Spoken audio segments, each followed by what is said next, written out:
Shalom, selamat pagi Ibu Bapak, saudara-saudariku sekalian yang terkasih dalam Yesus Kristus. Berjumpa kembali dalam program Digital Preaching Gereja Kalimantan Evangelis, Senin 14 Juli 2025. Bersama saya, Pendeta Alpius Tamrin, melayani di Resort GKI Putu Sibau, Kalimantan Barat. Memulai hari ini saya mengajak kita untuk membaca dan merenungkan firman Tuhan yang tertulis dalam kitab Amos pasal 3 ayat 9 sampai pasal 4 ayatnya yang kelima. Kita berdoa sebelum firman Tuhan dibaca dan direnungkan. Mari kita berdoa.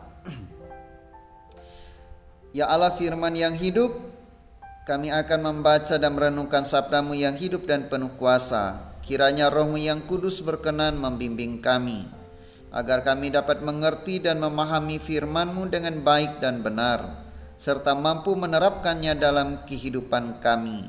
Dalam nama Tuhan Yesus Kristus kami berdoa. Amin. Amos pasal yang ketiga ayat 9 sampai pasal 4 ayat yang kelima.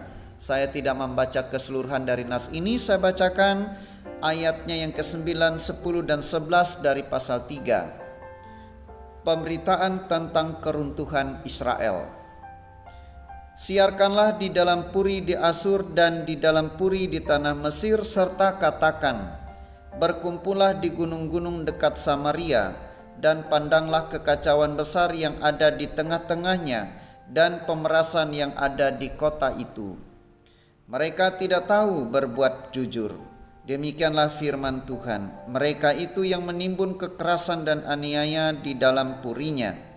Sebab itu beginilah firman Tuhan Allah, musuh akan ada di sekeliling negeri, kekuatanmu akan ditanggalkannya daripadamu, dan purimu akan dijarahi. Sedemikian bacaan firman Allah. Yang berbahagia ialah kita yang mendengarkan firman Allah, memelihara dan melakukannya dalam kehidupan kita.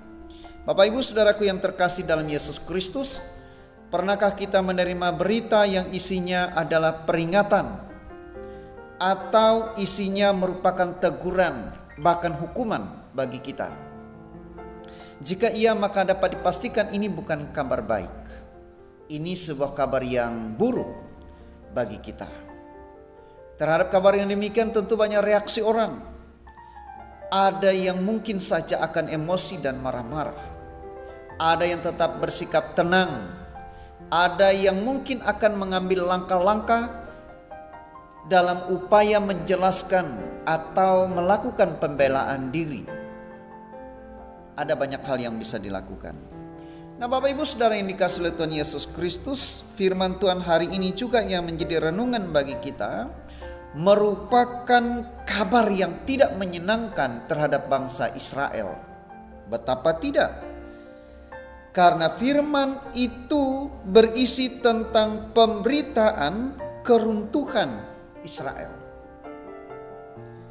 di mana terjadi kekacauan besar yang ada di tengah-tengahnya dan pemerasan yang ada di kota itu. Mereka tidak tahu berbuat jujur. Mereka itu yang menimbun kekerasan dan aniaya di dalam purinya atau di tempat mereka tinggal, di lingkungan mereka. Tindakan yang jahat, tindakan tak terpuji, tindakan yang menyakiti hati Tuhan. Mereka terjebak dalam berbagai kegiatan yang tidak menyenangkan hati Tuhan. Mereka terjebak dalam kehidupan gaya hidup hedonisme. Kalau kita bandingkan dari bacaan kita hari ini. Nah, Bapak Ibu Saudaraku yang dikasihi oleh Tuhan Yesus Kristus, Allah adalah Allah yang tetap mengasihi umatnya di tengah-tengah kehidupan yang demikian. Namun kasih Allah bukan kasih tanpa rotan dan didikan dalam menyikapi merespon kehidupan umat yang tidak lagi hidup dalam terang firman. Allah dalam kasih-Nya mendidik, menegur dan mengajar bukan sekedar menghajar, bahkan dia akan menghajar. Mari kita bandingkan dengan Wahyu 3 ayat 19. Barang siapa kukasihi, aku tegur dan kuhajar, sebab itu relakanlah hatimu dan bertobatlah. Dalam keadilannya, Allah menghukum Israel sebagaimana juga Allah menghukum bangsa-bangsa lain. Allah melakukannya supaya umatnya memiliki kerelaan hati, bertobat dan berbalik kepada Allah, meninggalkan kejahatan-kejahatan mereka. Nah, Bapak Ibu Saudara yang dikasihi oleh Tuhan Yesus Kristus, melalui sabda Tuhan hari ini, bagaimana Allah memakai Nabi Amos untuk menyiarkan kejahatan yang dilakukan oleh bangsa Israel. Dan menariknya juga bahwa Allah mengizinkan Asyur dan Mesir menjadi saksinya akan apa yang Allah hendak lakukan terhadap umatnya. Apa saja kehidupan kejahatan bangsa Israel itu? Kejahatan Israel yang terutama adalah kehidupan yang tidak tertib dengan adanya kekacauan besar, pemerasan, kecurangan, kekerasan dan aniaya. Sebagaimana ayat 9 dan 10 dari bacaan kita. Keadilan sosial menjadi sesuatu yang asing dan sangat ironi jika hal ini terjadi di dalam sebuah masyarakat yang sudah hidup makmur. Allah mengutus Nabi Amos pada masa pemerintahan Raja Yerobeam II di Israel. Nabi Amos berhasil membawa kerajaan Israel kembali kepada puncak kemakmurannya. Tetapi di sisi lain, periode itu pula merupakan puncak kemerosotan moral bangsa Israel.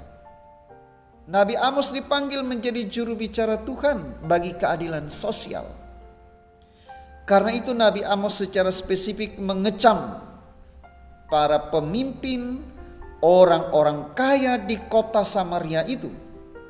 Bukan saja mereka, tetapi juga kalangan elit para imam dan juga tempat-tempat ibadah mereka. Mengapa kecaman itu terjadi?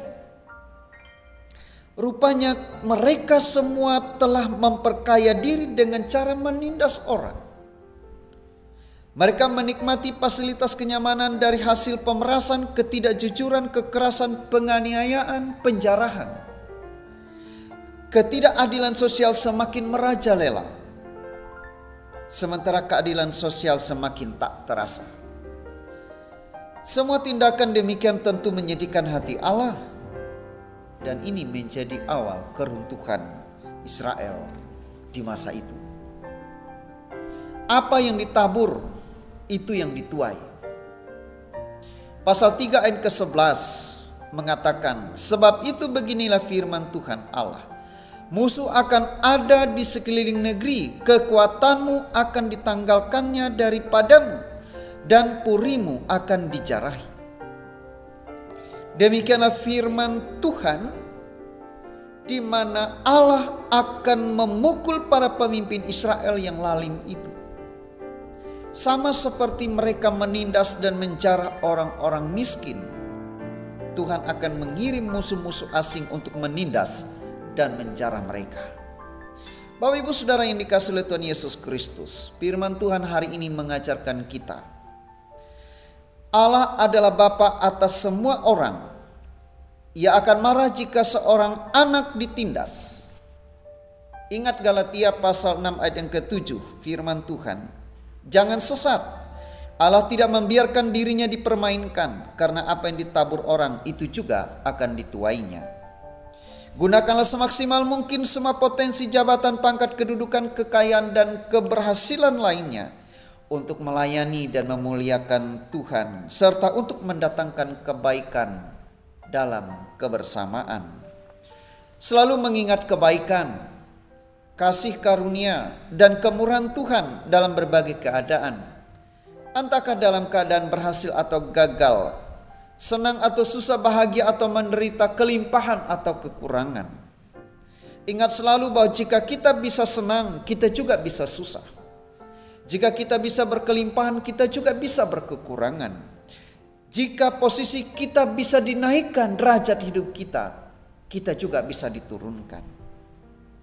Karena itu ingat selalu 1 Tesalonika pasal yang ke-5 ayat 18. Mengucap syukurlah dalam segala hal, sebab itulah yang dikehendaki Allah di dalam Kristus Yesus bagi kamu.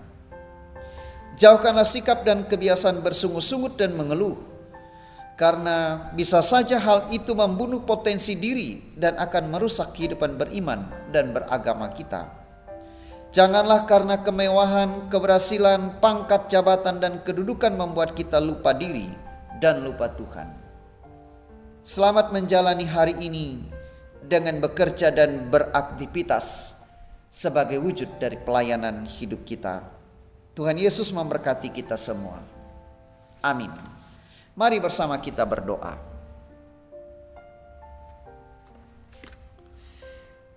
Tuhan Yesus yang maha baik, bimbinglah kami sepanjang hari ini dengan firman-Mu, karena firman-Mu pelita bagi kaki kami dan terang bagi jalan kami, agar kami mampu hidup sesuai dan seturut dengan kehendak-Mu. Curahkanlah berkat dan rahmat-Mu ya Tuhan, bukalah pintu-pintu berkat-Mu untuk kami sepanjang hari ini. Dalam nama Tuhan Yesus Kristus, Juru Selamat dan Penebus kami berdoa. Amin.